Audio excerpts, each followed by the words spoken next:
Today we're going to discuss declarations of nullity in regards to marriage. But before we tackle that topic, I'd love for you to watch the episode on marriage, and so I'm providing a link to that.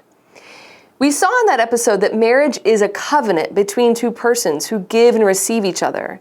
They establish a partnership of the whole of life that's exclusive and permanent and ordered to the good of the spouses and the procreation and education of children.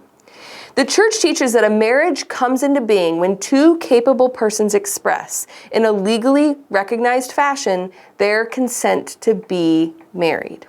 And so the church presumes when this happens that a marriage exists, that the couple knows what they're saying, means what they're saying, and is capable of saying it. The church has long upheld the dignity of marriage. And in a culture where the dignity and the permanence, those values are shifting, the church continues to strengthen marriages and to try to uphold these values.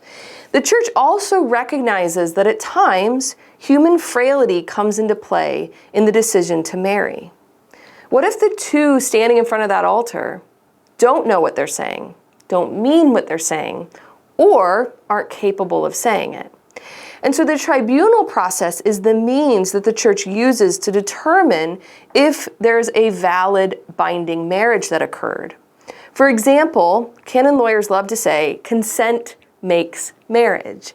If there's no consent between the two parties, or if that consent is lacking completely or defective, there's no marriage. I love to use the example of Princess Bride. So if you've seen the movie, you know when Humperdinck and Buttercup are getting married, Humperdinck is fixated on the priest saying man and wife, as if that would make them married. But we know, because Buttercup doesn't consent, there's no marriage, regardless of what the priest says. And so we look at this process and we look at the time of the vows, when the marriage is celebrated, was there consent? And we look at the way the spouses give and receive those vows. Now, we recognize that this process at the tribunal is hard, but it also can be a time of great healing. And so I say to you, if you or someone you know is in a position that needs this process, that desires this process, know of our prayers. Know that we are praying for you during this time. And also know that the church exists to help walk with you in this process. The tribunal process is there for your healing.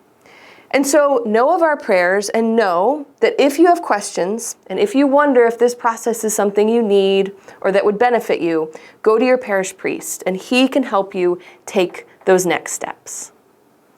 And that's a little theology in 3 minutes. Hey friends, I have exciting news. I have a book coming out. I know you're thinking I have your book. No, a new book. It's called Making a Pilgrimage, a Companion for Catholics. And I have a special offer for my community. So head over to joanwatson.faith and sign up for my email list if you're not already on it.